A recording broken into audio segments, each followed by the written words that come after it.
The American campaign against North Vietnam's transport system began on April 3, 1965. In a month-long offensive, Navy and Air Force planes hit bridges, road and rail junctions, truck parks, and supply depots.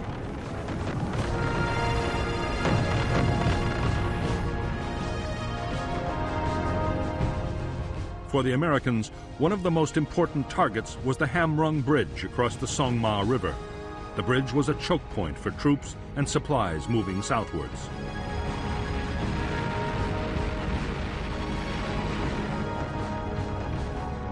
In spite of repeated attempts, the Americans failed to destroy the target. 2 U.S. planes were lost to MiG fighters and more to anti-aircraft defenses.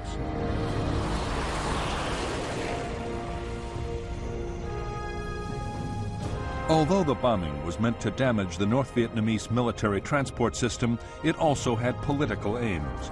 It was supposed to pressure the North to stop supporting NLF guerrillas fighting in the South.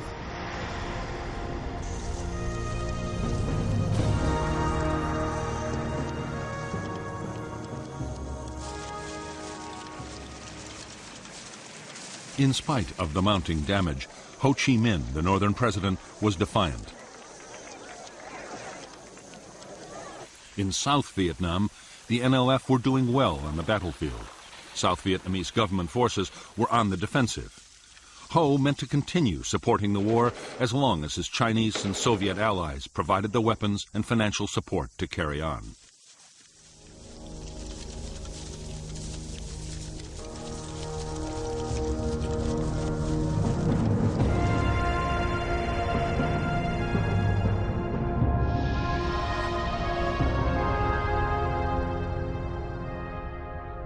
North Vietnam's war materials from the Soviet Union and China came overland by rail or by sea into the major ports of Haiphong, Hon Gai, and Cam Pha.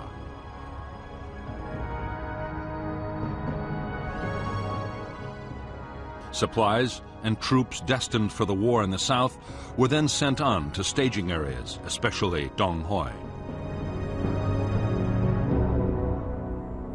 From there, they traveled into Laos by truck and bicycle and down the Ho Chi Minh Trail into South Vietnam.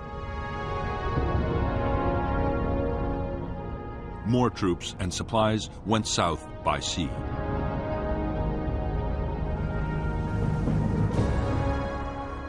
American aircraft had already attacked junctions, bridges, troop staging areas, and supply depots vital to the North's supply effort.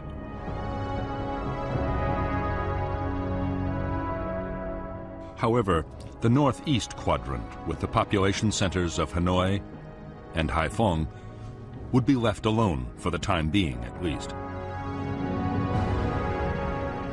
So too would the transport links to China, around which there were now heavy concentrations of Chinese anti-aircraft guns.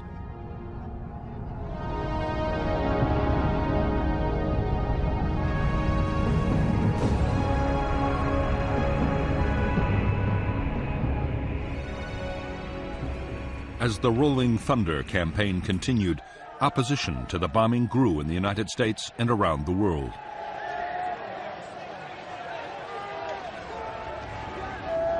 On May 13, 1965, U.S. President Lyndon Johnson agreed to halt the bombing for 5 days.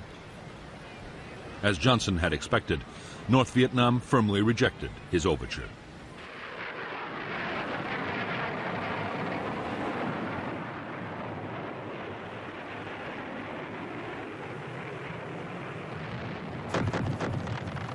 In the months that followed the bombing pause, Rolling Thunder attacks were steadily intensified. Transportation was still the top priority, but the list of targets approved by the White House was steadily broadened. The planes also began to range further north than before.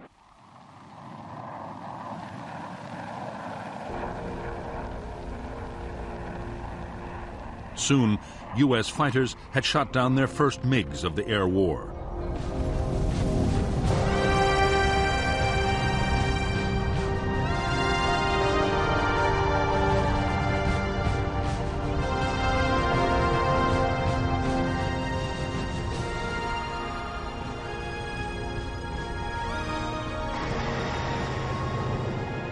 By July 1965, a ring of Soviet-supplied surface-to-air missile batteries surrounded key sites in North Vietnam.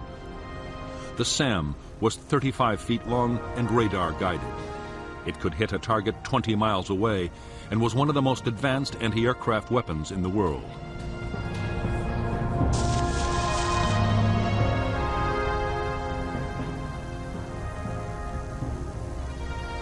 If the SAM's warhead detonated anywhere within 200 feet of an aircraft, it would almost certainly bring it down in flames.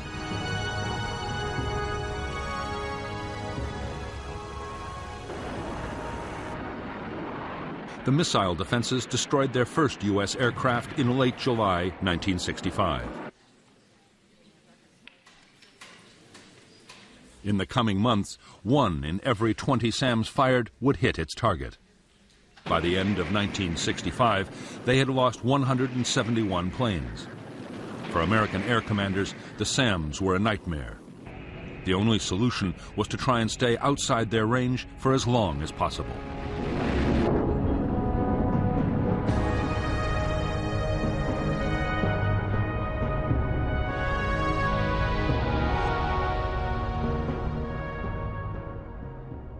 American aircraft were now attacking some carefully selected targets inside the northeastern quadrant of North Vietnam.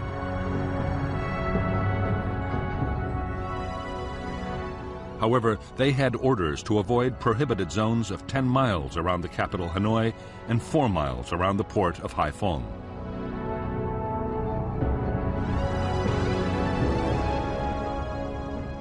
In bigger zones around both cities, attacks were severely restricted, and the aircraft also had to stay out of a buffer zone along the border with China.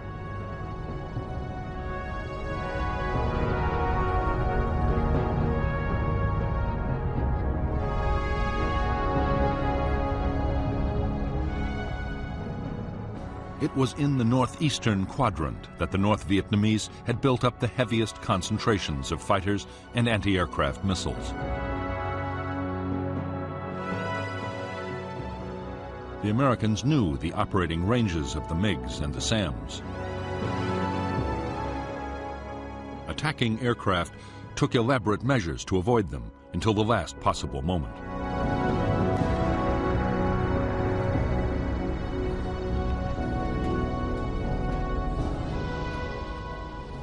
SAM missile sites were hard to find and even harder to destroy.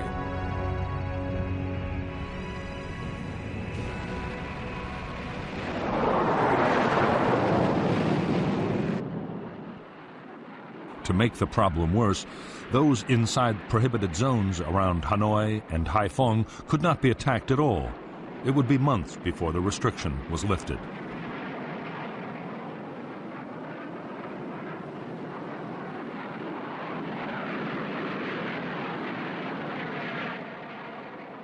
Avoiding SAMs posed its own dangers for American pilots. The missiles were most dangerous to planes flying at 20,000 feet or above. A low-flying aircraft was less at risk, but then it was inside the range of the anti-aircraft guns.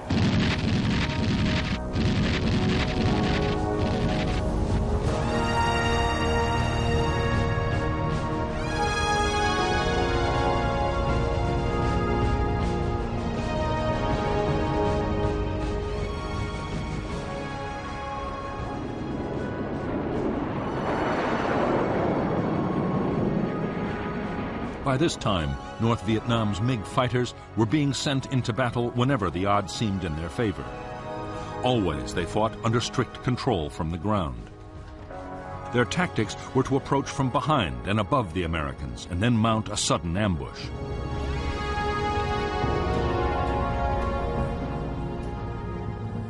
To the intense frustration of U.S. air commanders, American planes were strictly forbidden to attack North Vietnamese fighter bases. The fear in the White House was that Chinese or Soviet advisors might be killed, provoking retaliation.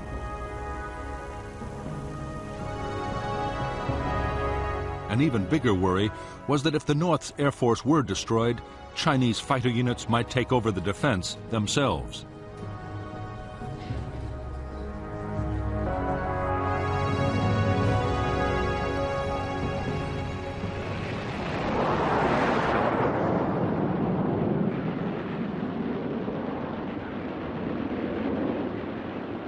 By September 1965, MiGs had destroyed 11 U.S. aircraft in combat, but more than 20 MiGs had been shot down by American planes.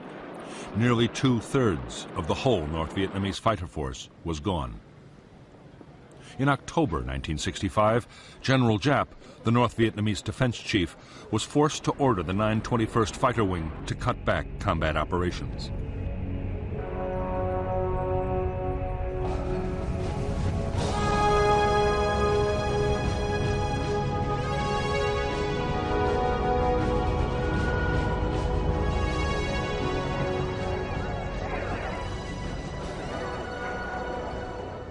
On December 24, 1965, President Johnson announced another temporary halt to the bombing of North Vietnam and offered talks.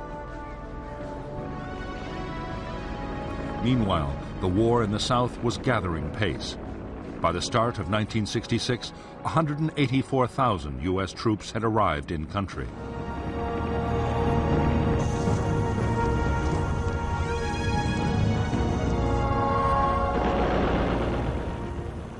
They were already launching big operations against the NLF guerrillas.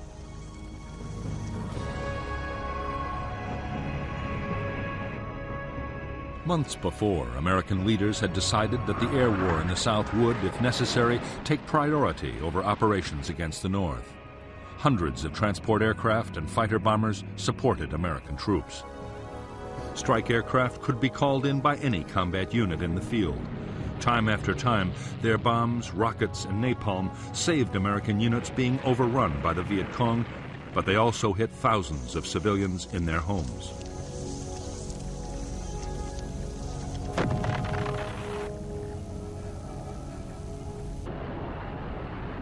Against Viet Cong troops in the open, tactical fighter bombers were accurate and destructive weapons. However, against fortified guerrilla bases spread out under the forest canopy, they were almost useless.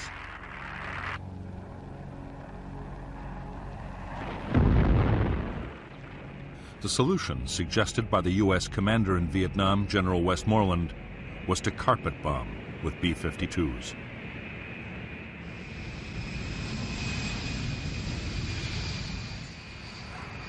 The B-52 could carry 51 750 and 500-pound bombs, a 13.5-ton payload.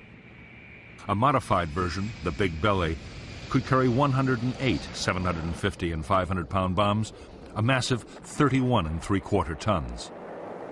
A cell of 3 B-52s could obliterate an area 3 miles long and 2 miles wide.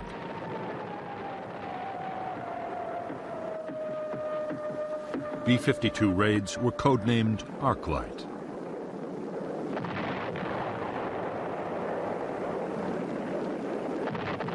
Each raid had involved a 12-hour round trip from Guam in the Pacific Ocean.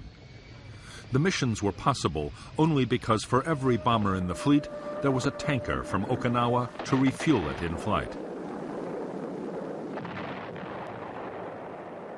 The mission of the B-52 force was soon broadened to include the Ho Chi Minh Trail in Laos and passes feeding the trail just inside North Vietnam.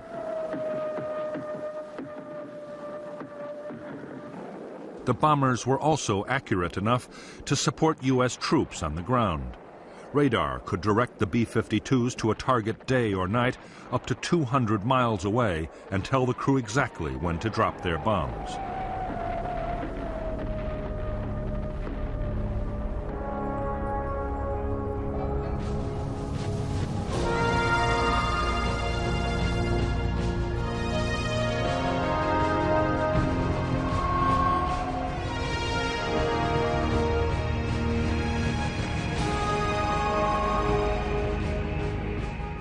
The pause in the bombing that President Johnson had ordered in December 1965 lasted 37 days.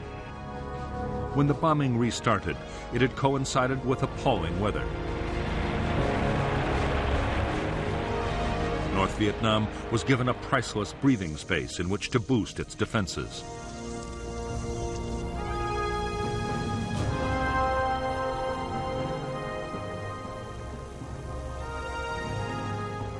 The North's most important installations were now defended by 5,000 anti-aircraft guns. They included new radar-guided 85 and 100 millimeter weapons able to bring down an aircraft at nearly 20,000 feet. More SAM missile sites had also been put in place. By now, 30 new fighter pilots had come back from training in the Soviet Union and China, along with more aircraft to rebuild the fighter force.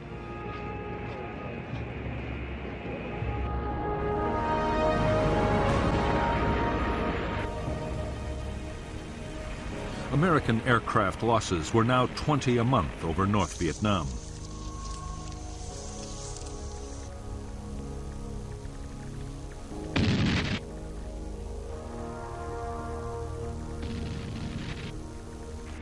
One in 40 planes flying into the heavily defended northeast quadrant was lost.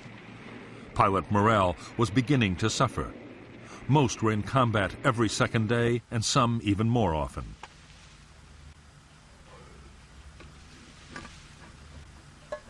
Realizing that dangerous problems were developing, the Americans moved to send more carrier pilots to Southeast Asia. They also overhauled the supply system.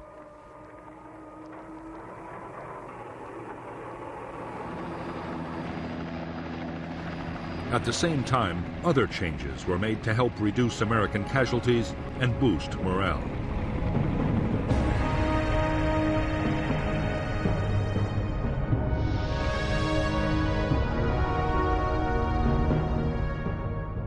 In April 1966, Yankee Station and the carriers of Task Force 77 were moved nearer to North Vietnam.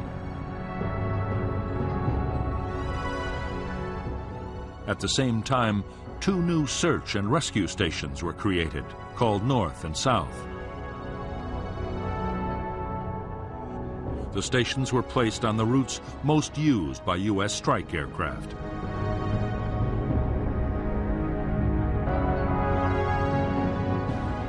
Up to now, U.S. Air Force and Navy planes had taken turns to hit different areas of North Vietnam. There were always problems of coordination. Now, the system was improved by allocating route packages. Route Package 1 was given to Military Assistance Command in the South as part of the war on the demilitarized zone.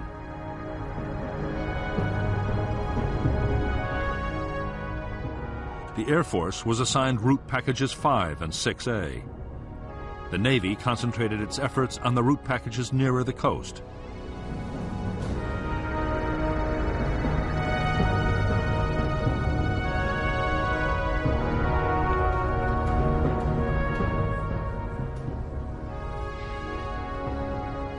The route package system allowed American pilots to learn the defenses of their own target areas. Combined with the area's search and rescue operations, it did help save pilots' lives, but did little to reduce aircraft losses. In May and June 1966, 18 planes were shot down. 7 pilots were picked up by the search and rescue forces.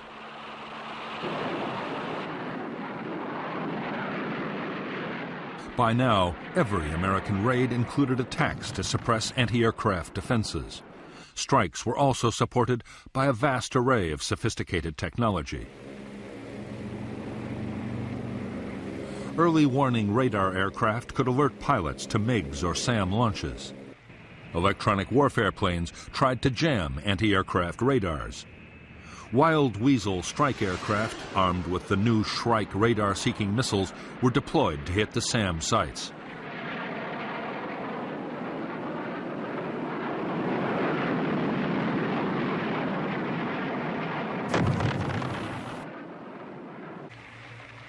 The Americans also had a new and formidable attack aircraft. The A-6 Intruder had the world's most sophisticated electronic navigation and targeting systems.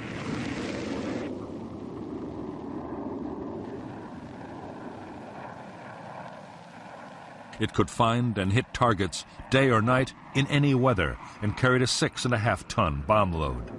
In poor conditions, a pair of intruders could destroy a target that a normal raid of 100 aircraft might fail to hit.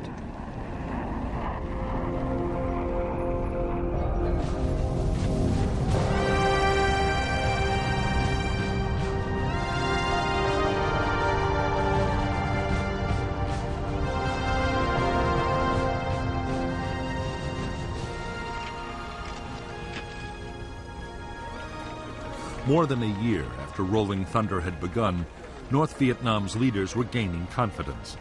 The bombing had unified the North Vietnamese people. Damaged railway stock, trucks, and industrial equipment were being replaced by the Soviet Union and China. Almost every day, a supply ship arrived in Haiphong harbor.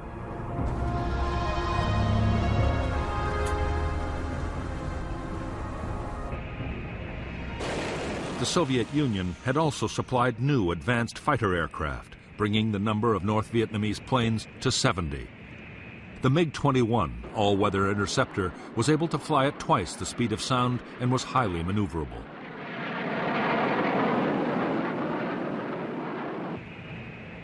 It was armed with 2 cannon and 2 Atoll infrared homing missiles, deadly weapons at medium ranges.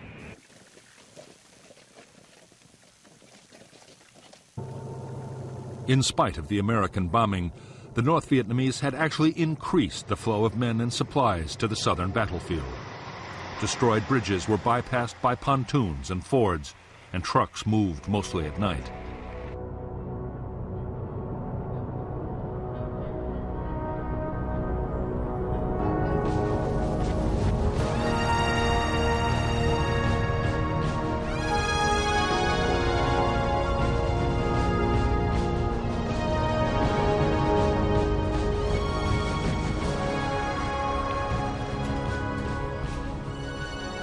For months, the American Joint Chiefs of Staff in Washington had been urging the president to launch an all-out campaign against North Vietnam. Above all, they wanted to target petroleum and oil storage, the POL system.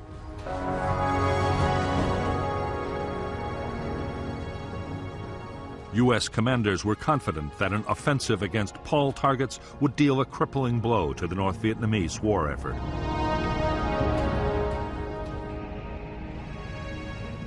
The offensive was put off again and again. President Johnson was waiting for an answer to peace feelers sent out to Hanoi. When there was no response, the president approved the attacks.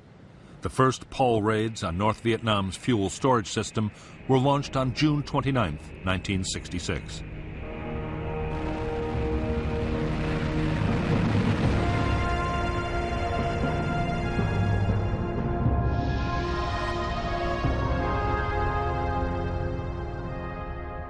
North Vietnam had 13 major oil storage facilities.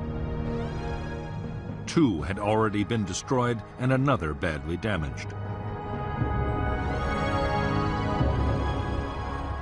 The new American campaign was launched by U.S. Air Force planes flying from Thailand and by the Navy carriers Ranger, Constellation, and Hancock.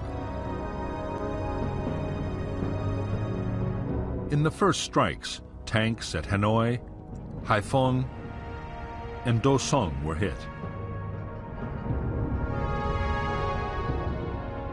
The following days saw attacks on yet more sites.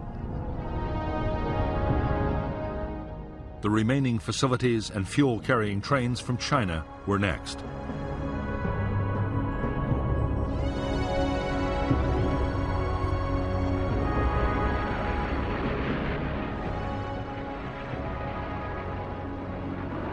The American attacks were completely devastating. The North's biggest facility at Haiphong was totally destroyed. Smoke from the burning tanks reached 20,000 feet into the sky.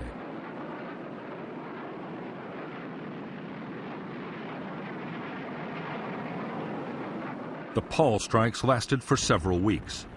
76% of the designated oil facility targets in North Vietnam's main storage and pumping facilities were wrecked. So were half the barges used to ferry oil from tankers offshore. The reaction from North Vietnam's air defenses was furious. SAMs and anti-aircraft guns were reinforced as the raids went on.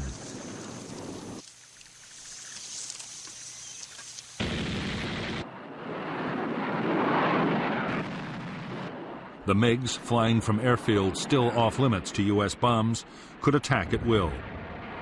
American losses were heavy.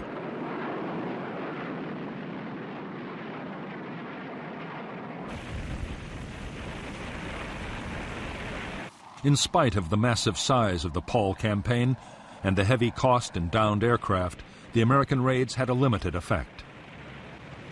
The big oil tanks had been destroyed, but long before, the North had dispersed its stocks in smaller tanks and bunkers. Some had been hidden in residential districts, places the Americans might avoid attacking. The Americans launched a massive effort to try and eliminate the dispersed oil stocks.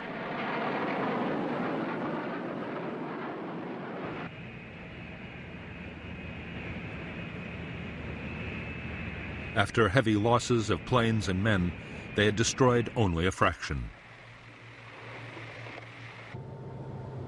North Vietnam still had more than enough to supply its own needs and the needs of the trucks supplying the southern battlefield.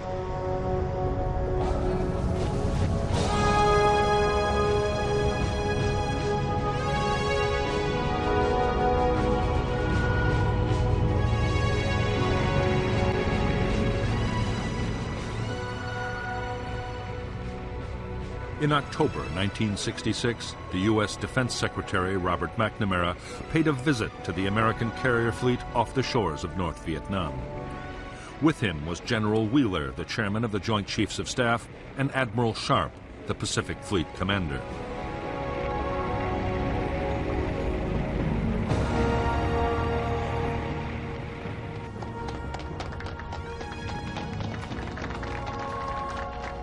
Over the past few months, McNamara had grown more and more disillusioned with the Rolling Thunder campaign. The North Vietnamese still showed no signs of abandoning the war. The failure of the Paul offensive had been the final straw. By now, the cost of Rolling Thunder had soared to $1,247 million, and more aircraft and crew lost every month.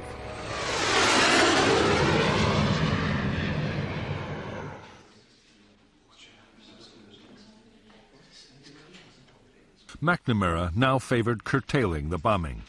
He argued that U.S. aircraft should concentrate on attacking the supply routes from North Vietnam to the south, at a much lower cost in lives and cash. Military leaders were dismayed.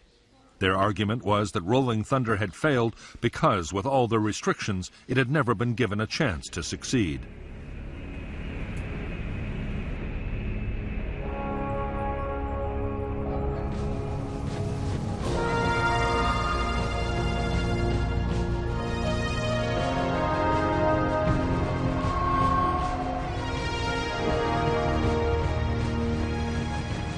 During 1966, as Operation Rolling Thunder intensified, American and Australian warships joined in the campaign against North Vietnam.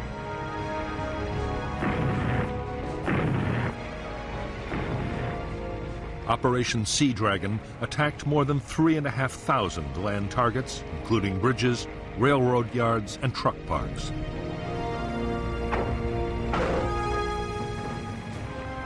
More than 300 coastal defense and radar installations were damaged or destroyed.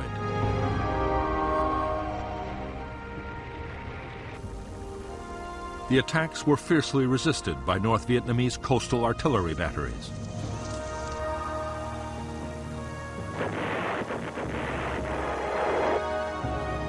During the 2 years of Sea Dragon attacks, the guns would hit 19 ships. None were sunk, but several suffered serious damage. In early February 1967, President Johnson declared a 6-day halt in attacks on North Vietnam. The North Vietnamese immediately raced supplies and men to the south, as they had done during every pause before.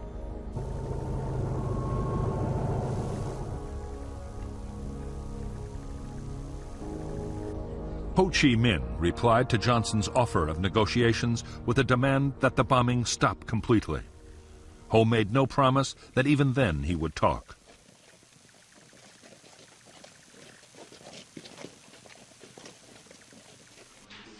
Ho's rebuff left Johnson frustrated and angry. It was now a contest of wills.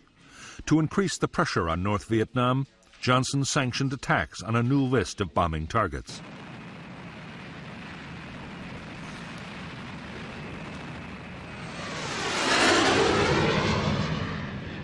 American planes would attack the North's airfields, power plants, and industries, while the Navy's Operation Sea Dragon would be expanded.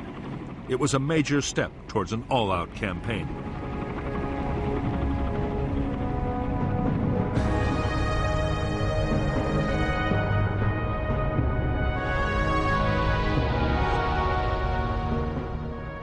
The U.S. and Australian warships of Operation Sea Dragon were allowed to extend operations from 19 to 20 degrees north.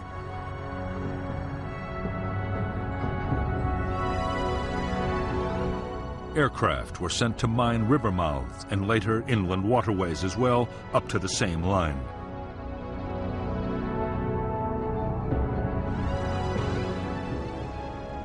Haiphong Harbor, however, the North's most important port, would not be mined until 1972 to avoid the risk of sinking Soviet ships.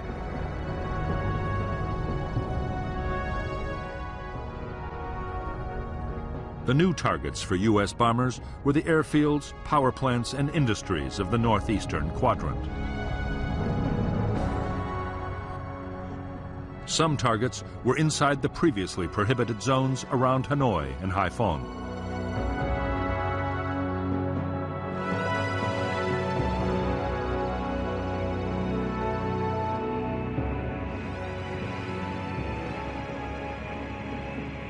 The American attacks on North Vietnam's airfields began on April 24, 1967.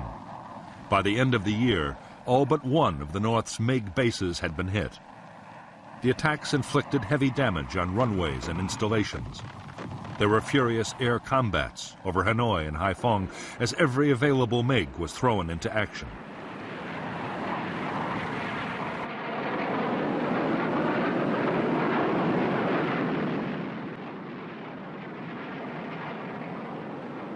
After the airfield attacks came the strikes on industrial targets and power plants. 32% of the North's electrical power generating capacity was cut, but the remaining plants were adequate to supply most of the North's small industrial plants.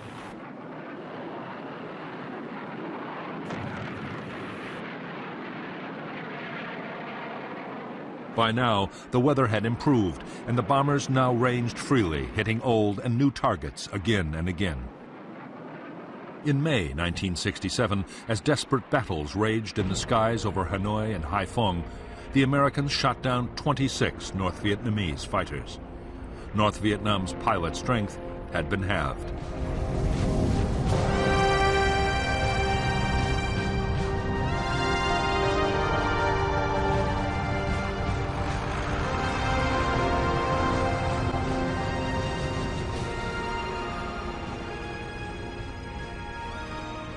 While the latest offensive against North Vietnam was still underway, in Washington a bitter argument was raging about strategy in Vietnam.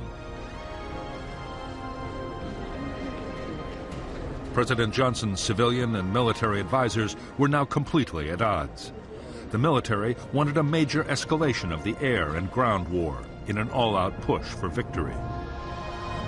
The civilians, especially Robert McNamara, were calling for the war effort to be leveled off.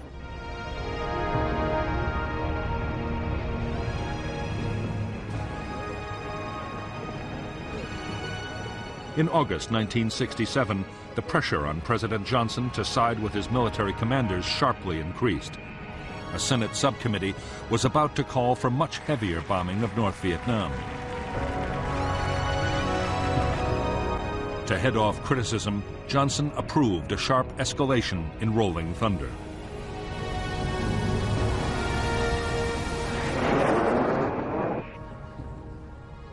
For the Defense Secretary, Robert McNamara, the decision to escalate was the end of the road. His advice had been ignored, and plainly he no longer had the confidence of the president. McNamara had no option but to resign.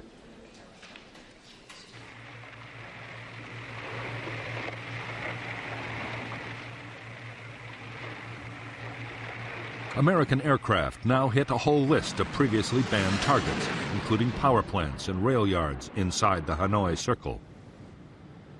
The Paul Doumer Bridge linking Hanoi and Haiphong was attacked, and 2 of its spans dropped into the Red River. However, engineers hastily carried out temporary repairs, and the bridge continued to carry traffic until it was hit again in October 1967. Targets inside the Chinese border buffer zone were also hit. American planes attacked to within 8 miles of the frontier. 2 American aircraft strayed into China and were shot down by Chinese MiGs. The attacks of late 1967 were so intense that for a time the northern air defenses ran desperately short of SAMs and anti-aircraft ammunition.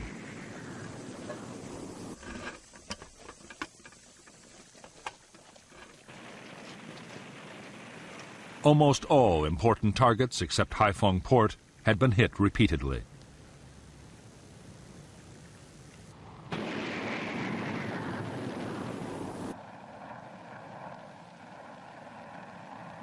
The Americans were now using a new generation of smart bombs, including the Walleye television-guided weapon, which had been operational in Vietnam since 1966. It took many fewer aircraft to destroy a target, which meant in theory that precision attacks could be made, even in densely populated areas. There was little the North Vietnamese air defenses could do to stop the havoc. However, northern leaders still had no intention of giving in to U.S. demands. In their view, the best way of stopping the bombing was to win the war in the South in the shortest possible time.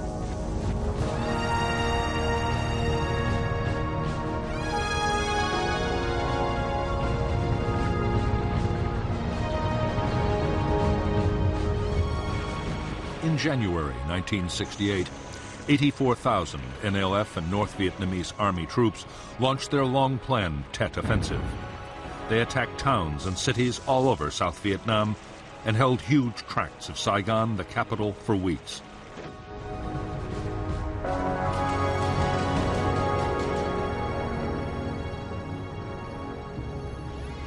In the end, the Tet Offensive was a military disaster for the Viet Cong. 40,000 were killed in more than a month of savage fighting. However, in a way that had never been planned, the offensive was a political triumph.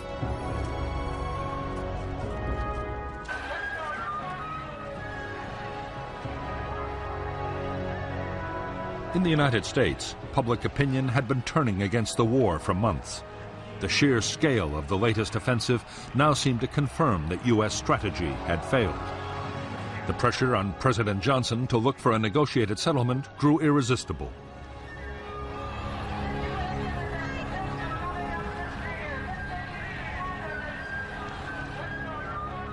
On March 31, 1968, Johnson announced that, as a goodwill gesture, he was restricting the bombing campaign to the extreme south of North Vietnam. American sons in the field far away.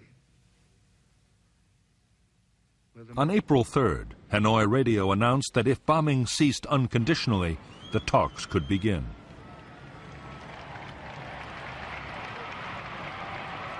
The Paris peace process began on March 10, 1968. Almost at once, they stalled hopelessly.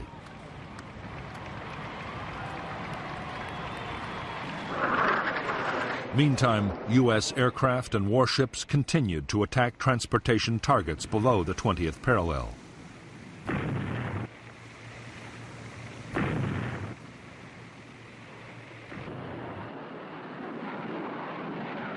In October 1968, after several months of wrangling and on the eve of the U.S. presidential elections, there was a breakthrough.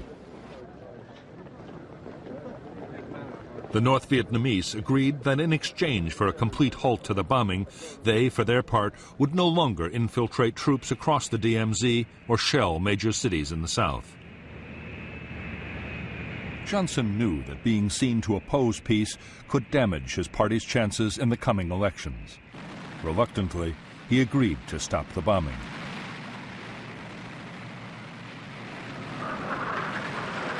Operation Rolling Thunder came to an end on November 1st, 1968, after 3.5 years. The campaign had cost more than 900 American aircraft. 818 pilots were dead or missing, and hundreds were in captivity.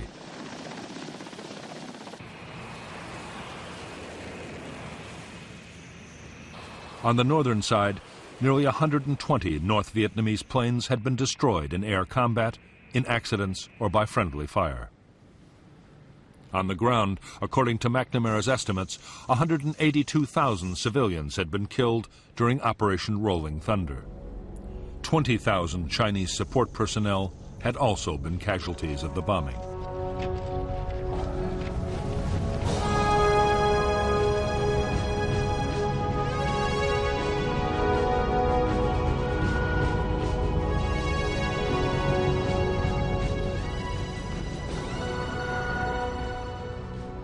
With the end of Rolling Thunder, North Vietnam immediately set about rebuilding its shattered transport system. In spite of the talks still going on in Paris, the northern commander, General Giap, was already planning his next offensive in the south. He sharply increased the flow of supplies and men down the Ho Chi Minh Trail. With thousands of U.S. aircraft and pilots no longer tied up attacking North Vietnam, U.S. commanders could concentrate massive air power on Laos.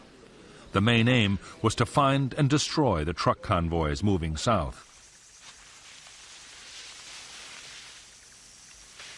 Special forces teams had always scouted into Laos to guide attack aircraft onto targets. But by this time, the U.S. had also deployed the world's most sophisticated electronic surveillance system.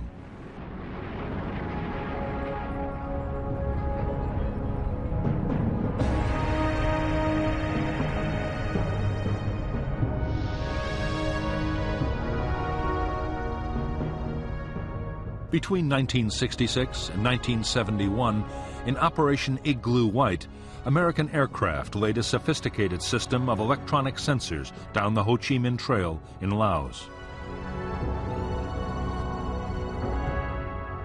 The targets were the truck convoys streaming south from North Vietnam. Signals from the sensors were picked up by orbiting aircraft and relayed to a listening center in Nakhon Phanom in Thailand. Other aircraft carried instruments to detect the electrical activity of truck engines. When a convoy was detected, the Americans would launch a raid by B-52s or fighter bombers into the target area.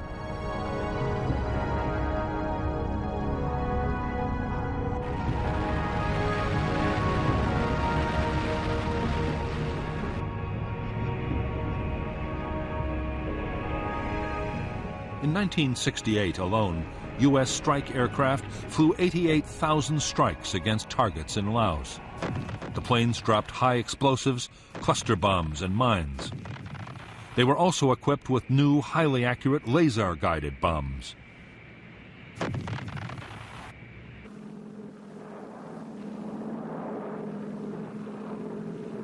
In the front line of the war against the trucks, the formidable gunships known as Spooky played a vital part.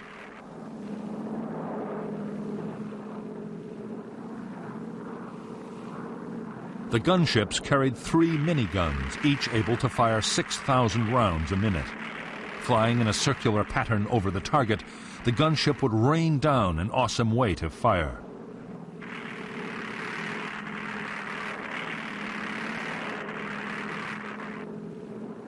In 1969, the gunships alone claimed more than 10,000 trucks destroyed. However, the North Vietnamese had built 400 miles of new roads in Laos, and not even American electronics and computers could cover it all.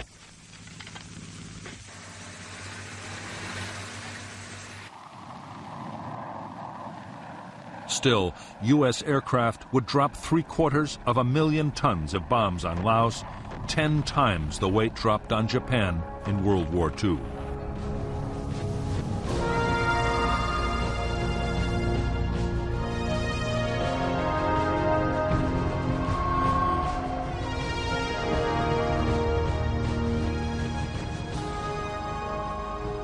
In January 1969, Richard Nixon took office as the new President of the United States.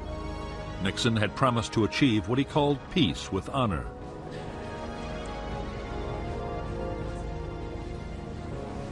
The aim was to negotiate a settlement that would allow the 500,000 U.S. troops in Vietnam to be withdrawn, while still allowing South Vietnam to survive.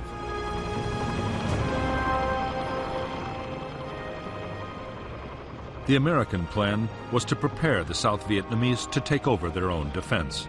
Officials called it Vietnamization. The regular armed forces would be built up to over 420,000 men.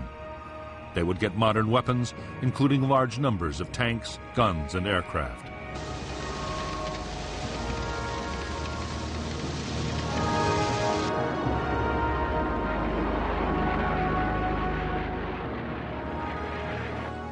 The North's strategy for 1969 was to keep up the pressure in South Vietnam.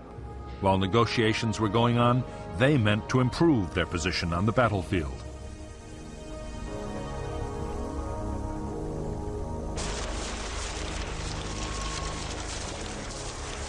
On the 22nd of February 1969, in a major offensive, assault teams and artillery attacked American bases all over South Vietnam, killing 1,140 Americans. At the same time, in an echo of Tet a year earlier, 100 towns and cities were hit. The American reaction was swift. Arc-light strikes by B-52s were launched on guerrilla base areas. Armor-piercing bombs dropped from 30,000 feet annihilated bunker and tunnel complexes.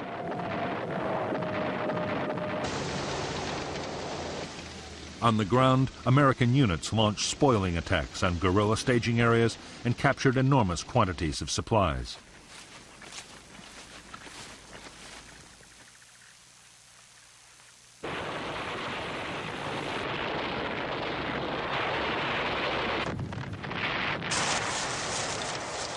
The heaviest fighting was around the capital, Saigon, but fights raged all over South Vietnam. In the first 3 weeks of battles, the Americans lost 1,100 men. However, American artillery and air power overwhelmed the Viet Cong offensive.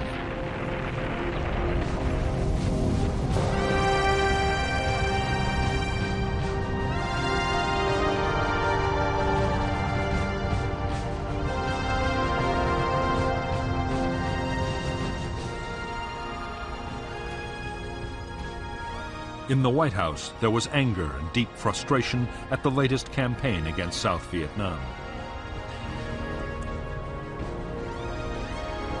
President Nixon and his advisors were determined to retaliate to show that the U.S. was serious about defending its ally. The problem was that going back to bombing North Vietnam would cause an outcry in the United States.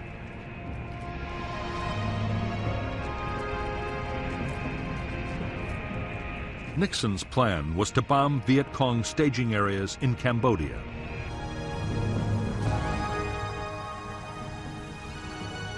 For years, they had been the springboards for attacks against Saigon. These jungle areas held tens of thousands of troops and vast stores of supplies and weapons.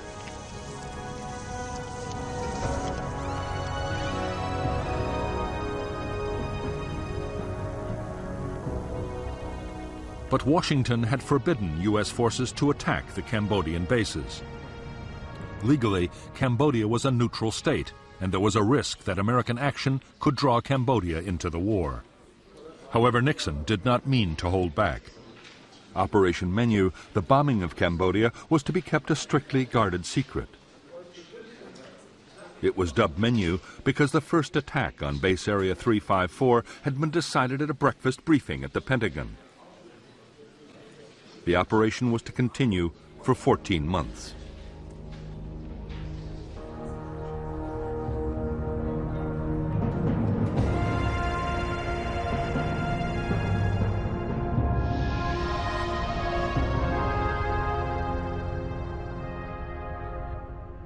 as well as the Ho Chi Minh Trail running from North Vietnam, NVA forces were also supplied by North Vietnamese and Soviet ships, which were allowed to dock at Sihanoukville.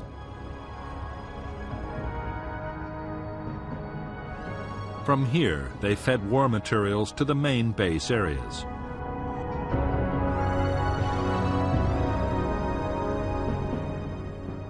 The biggest Viet Cong strongholds were west and north of Saigon, in the areas known as the Parrot's Beak and the Fish Hook. The bases were run by North Vietnamese troops and the NLF.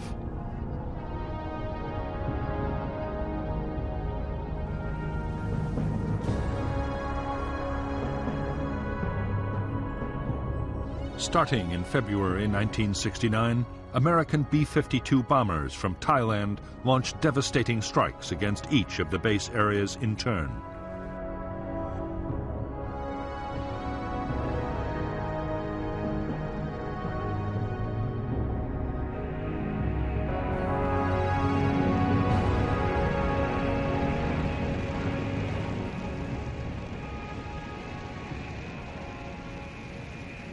Operation Menu saw more than 4,000 B-52 missions dropping 120,000 tons of bombs.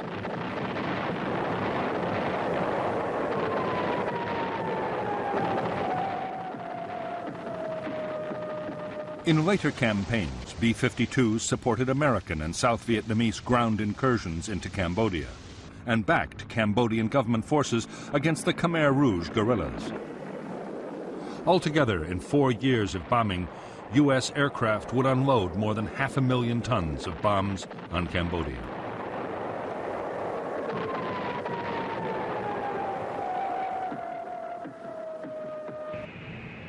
On orders from the White House, extraordinary measures were taken to keep the Cambodian bombing a secret. Defense Department officials always claimed the raids were over South Vietnam. Because the planes were guided to their target by radar at the Bien Hoa air bases, and orders to drop the bombs were also issued from there, often the pilots themselves did not know they were bombing Cambodia. Those that did were ordered to falsify their flight logs upon returning to base to maintain the secrecy.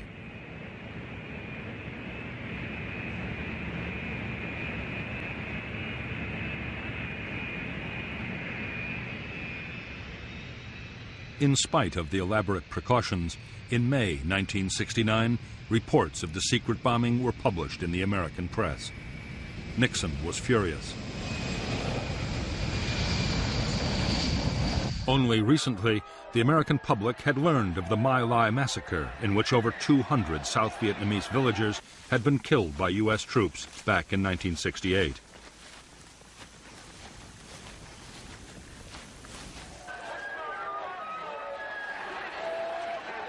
Anti-war feeling had also been fueled by news of the bloody Battle of Hamburger Hill. American troops had suffered heavy casualties capturing the hill, only for it to be abandoned later.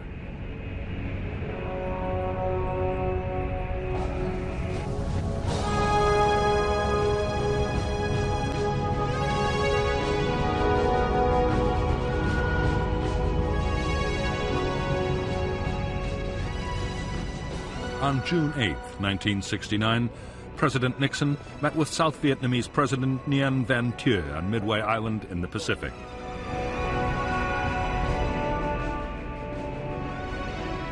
Nixon announced that 25,000 U.S. troops would be withdrawn from Vietnam immediately. The 9th Marines would be the first to head for home. It was the first U.S. troop reduction in the history of the war in Vietnam.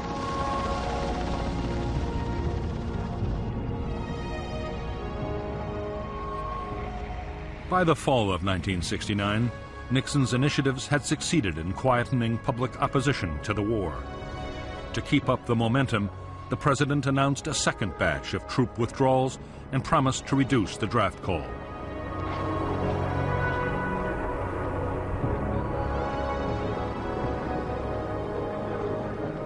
In October 1969, an opinion poll gave Nixon an approval rating of 71%, an almost unprecedented figure.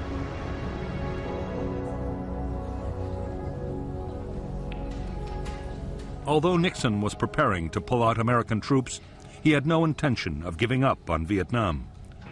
His plan was that even when most American troops had been withdrawn, Americans would continue to supply, train, and arm the South Vietnamese.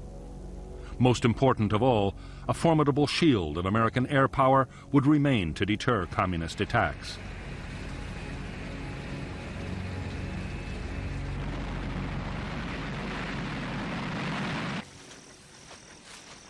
As ground combat in South Vietnam fell to its lowest level in 6 years, the prospects for success looked increasingly good in Washington. What U.S. officials did not know was that in North Vietnam, the greatest offensive of the whole war was being prepared. The plan was to use nearly 200,000 troops and hundreds of tanks in a full-scale invasion of South Vietnam.